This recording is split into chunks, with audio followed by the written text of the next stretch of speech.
पुण्यात होणाऱ्या बुद्धिबळ स्पर्धेमुळे फक्त महाराष्ट्राच्याच नव्हे तर देशाच्या बुद्धिबळ क्षेत्राच्या विकासाला चालना मिळेल असा विश्वास भारताचा जगज्जेता ग्रँडमास्टर विश्वनाथ आनंद यांनी व्यक्त केला। IPLच्या धर्तीवर येत्या 24 ते 29 तारखेदरम्यान PYC हिंदू जिमखाना येथे ही स्पर्धा होणार आहे। या स्पर्धेतील 6 संघांची मालकी सोपवण्यात आली।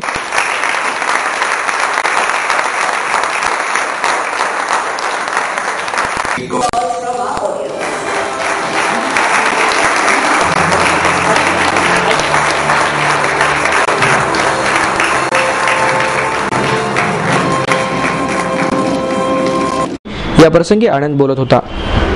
यावेळी महाराष्ट्र बुद्धिबळ संघटनेचे अध्यक्ष अशोक जैन, पुणे जिल्हा चेस सर्कलचे अध्यक्ष अनिरुद्ध देशपांडे, सचिव निरंजन गोडबोले, ग्रँडमास्टर अभिजित कुंटे, PYCचे मानद सचिव Kumar Tamhane, all India chess फेडरेशनचे कोषाध्यक्ष रवींद्र डोंगरे आदी उपस्थित होते। यावेळी आनंद म्हणाला, ही स्पर्धा पुण्यात होते याचा विशेष आनंद आहे। विदेशात या खेळाच्या अनेक लीग होतात, मात्र MCLचे स्वरूप वेगळे आहे। ग्रँडमास्टर अभिजित कुंटेच्या या कल्पनेतून ही स्पर्धा आकारली आहे, त्याबद्दल त्याचे कौतुक करावे तितके कमीच आहे। येत्या 13 तारखेला खेळाडूंचा लिलाव होणार आहे। 6 जणांच्या प्रत्येक संघात 2 महिला खेळाडू असणे अनिवार्य आहे। आनंदने या संकल्पनेचे कौतुक केले। आपल्या देशात अद्यापही महिलांचे खेळात पुरेसे प्रतिनिधित्व दिसत नाही। बुद्धिबळात प्रायोजकांच्या प्रोत्साहनाअभावी देखील त्या मागे पडतात, मात्र MCLने प्रत्येक संघात 2 महिला खेळाडू अनिवार्य ठेवले आहेत। यामध्ये महिला खेळाडूंना आपले कौशल्य दाखवण्याची सुवर्ण संधी मिळाली आहे, असे त्याने आवर्जून नमूद केले। And teams flow up and down.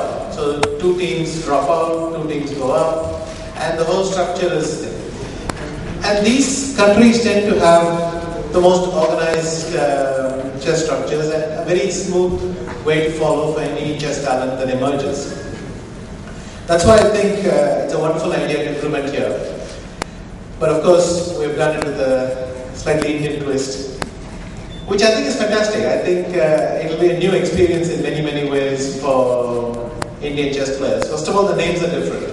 There we generally tend to play with the city and that's it. But here we have battlers and movers and checkers and royals and so on.